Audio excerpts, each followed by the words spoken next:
No. 257 has to start at the back. And cart number 257, Jack Constable, scheduled to start on the inside of row 2, having to start at the back. Well, Chris, that's a kick in the teeth psychologically, isn't it? The inside of row 2 is a handy place to start your race. On the outside of row 13 or from pit lane, a little bit less handy. Yeah, had a really good day yesterday qualifying, didn't he? But it's not working out for him so far today. But let's see if he can charge through. So 5, 6 carts at least we've identified gambling with the slicks. He's still declared a wet race, but it doesn't mean you can't put slick tyres on. You can, it's at your discretion, but it's been declared wet so that you can use wet tyres if you want to. Nigel Edwards, the clerk of the course, fully aware that it might be dry at the moment, but it could rain any time. So they're starting to bunch them up. These last 2 races for seniors are both going to be of 9 laps duration. Those particularly, I think with slicks on, really trying to generate some heat into the tyres, aren't they? Yeah, without Jill's numbers, you can begin to read it, can't you? Out, aren't they, on the way into the hairpin? Just braking hard as well, heating up the brakes, heating up the tyres here in this Winter Cup here in Campios, brought to you by RGMMC. Right then, so Joseph Riley has had a win, Guan Yu Zhou has had a win, Josh Price has had a win, and Lars Lambrell has had a win. It's still pretty open, this. Pole position to be decided with these next 2 races. And here to talk you through the start of this one, Ken Walker. Yeah, Joseph Riley and Guan Yu Zhou on the front row, but only one guy on row 2, and that's Philip Hemprecht. Oh, they've closed up and we're racing. And that looks a good start there by Joseph Riley. And Ed Brand looks to have had a good start. Now, I'm not certain that Ed Brand didn't close up to where Jack Constable would be. And we have seen drivers penalised for not leaving the gap, because before they reached me, and my commentary point is before the start line, it looked a really close thing with Ed Brand nudging behind Joseph Riley. So I'm neutral in what I say, but I hope I've not just seen an infraction that's going to lead to a visit to the stewards and some sort of penalty assessed. Well, Joseph Riley is making his return to racing after being with us with a very successful Strawberry Racing team in the, what would it be, 2008, 2009, 2010. He's been for the last 3 years mechanicking for various people, holding off the lead. Oh, and there goes a nice move through by cart number 25, well, it can't be 257 because that was Jack Constable, and he's not come through from the back. It was Riley getting up to second, Joseph Riley going up into second place. Indeed it was. And almost running into the back of the race leader. So late was he on the brakes into the hairpin at turn 10. So Josh White leading the race but losing it now. Well, what a move, Chris. Unbelievable, because again, I really didn't think there was room there. Yeah, Joseph Riley getting the lead of the race away from the man that led most of the first lap, Josh White, with a good move there at turn 13. Right behind them then in third place, we've got, fourth now is Philip Hemprecht. He's dropped back down a position, hasn't he? So Yara Deckers is the driver in third. Hemprecht is in fourth place. Guan Yu Zhou is fifth. Tom Grice is there in sixth position. And finally, Jack Bartholomew is in the mix. He's in eighth place. So well, good for Jack, because he's had a couple of disasters today. Joe just clattered over something on the climb to the top of the hill, and I thought, oh, has he put himself in a bit of difficulty here? But just shot away from the pack as he climbed to the top of the hill and then shot down from it. So Guan Yu Zhou starting. Oh, big spin here coming out of turn 9. That's 256, I think, isn't it? That's had the spin coming out of the turn. Is that Mark Gonzalez? Yeah. If it's Mark Gonzalez, that's the second time he's done that in just about that sort of place. Just completely wasn't featuring too high up on the chart, but he was, or hadn't been previously. Middle of the pack, wasn't he? Yeah, middle of the pack. Oh, he's just oversteered coming out of turn 9, the hairpin. The back end snapped around. It might be that he's on slicks and he just caught a bit of water on the way out of the corner on the circuit. But Riley leads. Philip Hemprecht, while all that was going on, has come up to second. Guan Yu Zhou is third, Tom Grice moves to fourth, and Josh White slips back to fifth position now.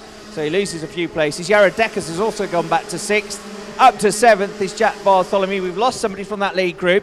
At the end of the first lap, by the way, Ed Brand was down in 14th place. He did very briefly get the lead of the race, and he's 18th now. He's starting to recover up the order. Lars Lambrell and into the top 10, the lady from Norway for the first time, Marie Bakken. And Jack Constable in front of her. From last place, isn't he? Up to 9th place for Jack Constable. Well, Guan Yu Zhou building on this lead, it would seem, because the gap between himself and Philip Hamprecht, I would put at 6 kart lengths there. Philip Hamprecht in relative safety from an attack from third, but Philip Hamprecht glances over his shoulder, so that's often a little bit of a message. Let's see who's going quicker. Joseph Riley is 1.1 seconds to the good, and Joe is 0.26 of a second behind Philip Hamprecht. No, he's not anymore. He's just gone past him into second place. Coming into the final corner, Guan Yu Zhou goes second with a lovely move up the inside. Philip Hamprecht behind him in third place as they go through turn 1. Tom Grice has had a very good day so far. They're in 4th position. Josh White 5th. Jack Bartholomew up to 6th place. Going like a train is Jack Bartholomew. Well, he's a man with something to prove, isn't he? He needs to go like a train. He's been frustrated by his equipment so far this weekend, I think, but or today at least. But the man with the dark suit, the bright green helmet, Jack Bartholomew, he's there in 6th place. Thudding the curbs on the way coming out through turn 8 is the race leader, Joseph Riley.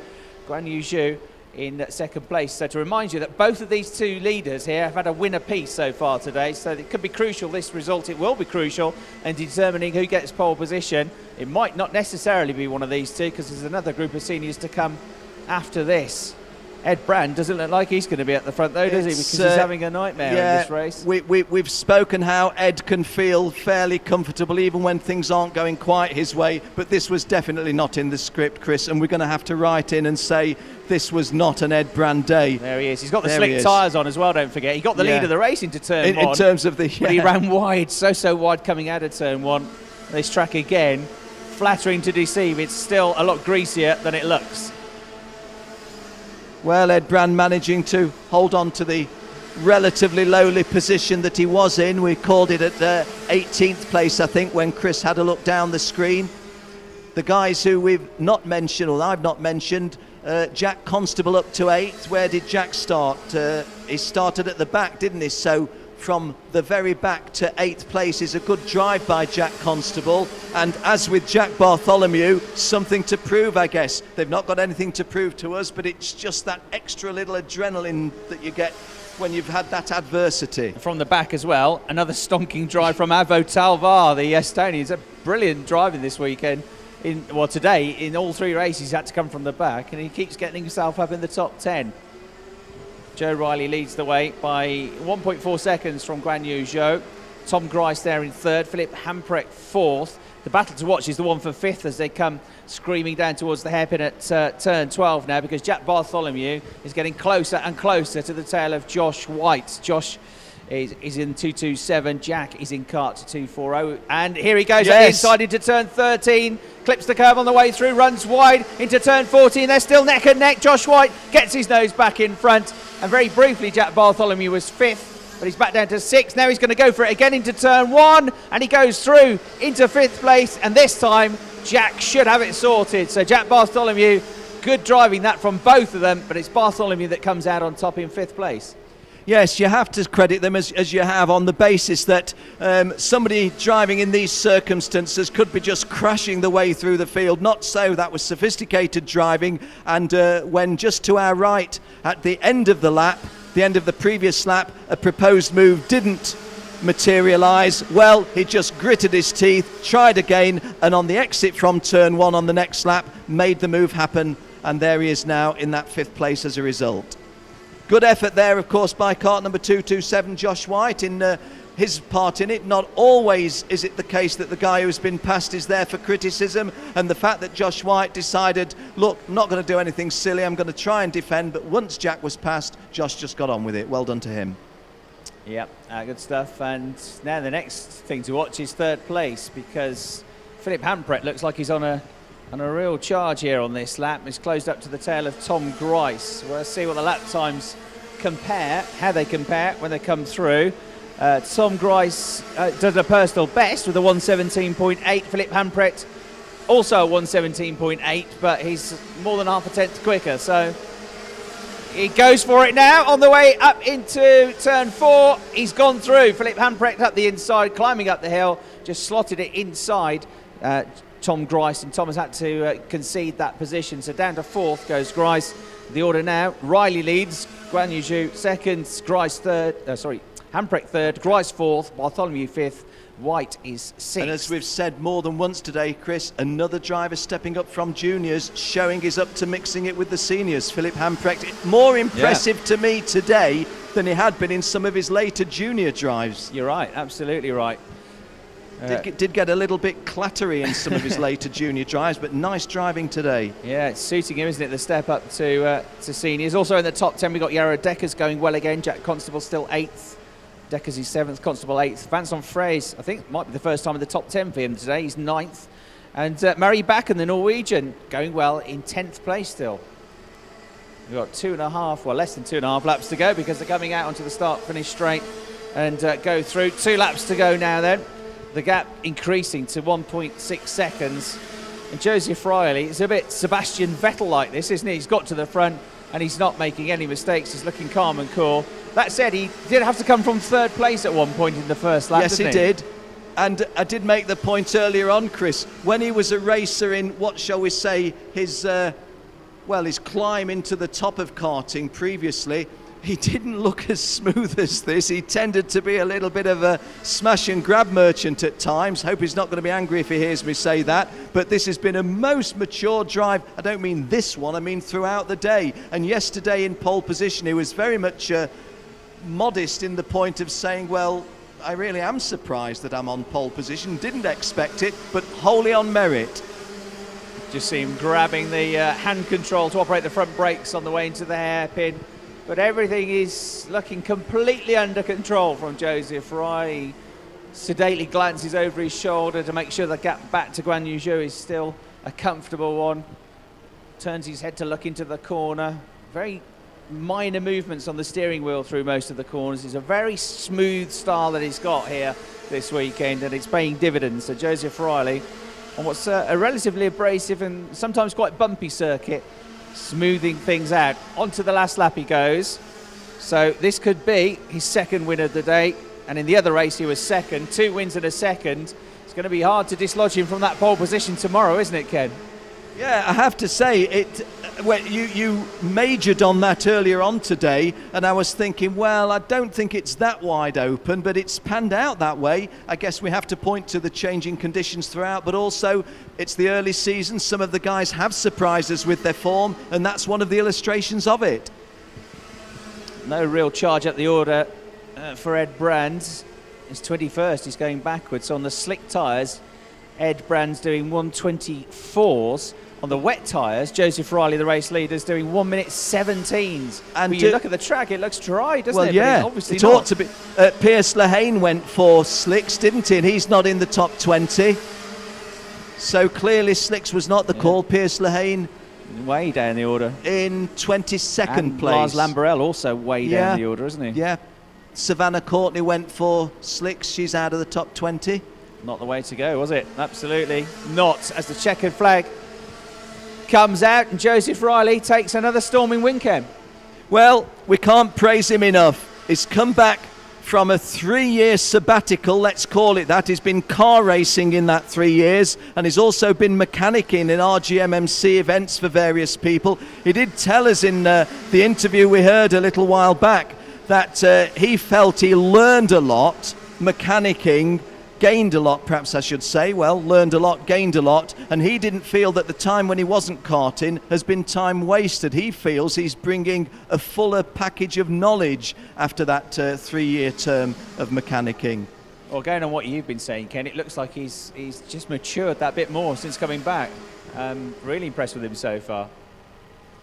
Guan Yu Zhou, guy who was frustrating at times as a junior, because I guess you would have to say that as a junior you might have felt he would have achieved more than he did, but certainly showing his capability as a senior.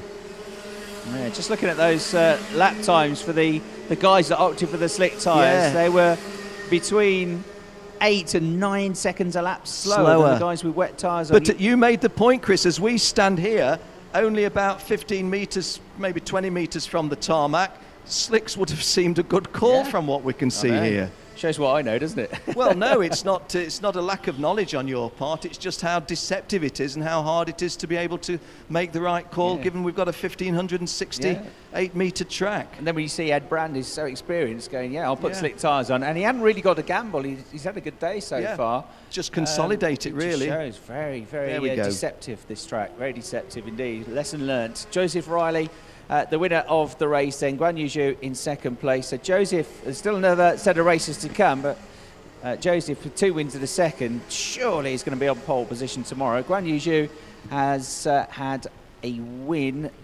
and a second and a fifth, so he's going to be up there as well. First, a second and a fifth, so Guan potentially on the front row of the grid. Certainly he's going to be in the top 2 rows of the grid. Philip Hamprecht has also had a good day there. You can see on screen Philip finishing this race in 3rd place to add to the 4th and 5th place finishes he got earlier. So 3rd, 4th and a 5th. Philip definitely is going to be in the top 5 on the grid tomorrow. Tom Grice, likewise, is going well this weekend. He had a 2nd place finish in his first race, then a 7th, now a 4th.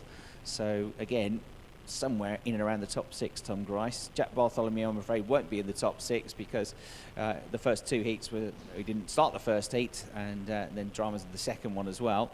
So, but there you go, that's what he can do. 5th place for the KR Sport driver, and he might well not make it straight through to the pre-final. He may have to come through second chance heats, depends what happens with the other results, but I'm sure he will make it through. Josh White 6th, Jarrod Decker 7th, Jack Constable, good drive back to 8th place there, having had to start from the back of the field. Vincent Fraze 9th, Avo Talvar, another great drive through from the back up to 10th. Murray Backen really well driven there by the Norwegian to 11th, following up very high grid spot.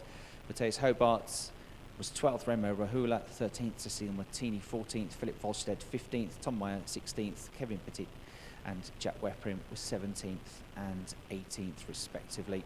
Mark Gonzalez had the spin and dropped to 19th, and then pretty much everybody from 20th below were on the slick tyres, we reckon. Ed Brand, Savannah Courtney, Pierce Lehane, then Hannes Tempera, Impei Yamamoto, Lars Lambrell was one that's gone well today but had a disaster there. So Ed Brand, Pierce Lehane and Lars Lambrell, probably 3 drivers that should have been in the top 8 or 10 on the grids, are now going to be quite a bit further back for tomorrow's pre-final, aren't they?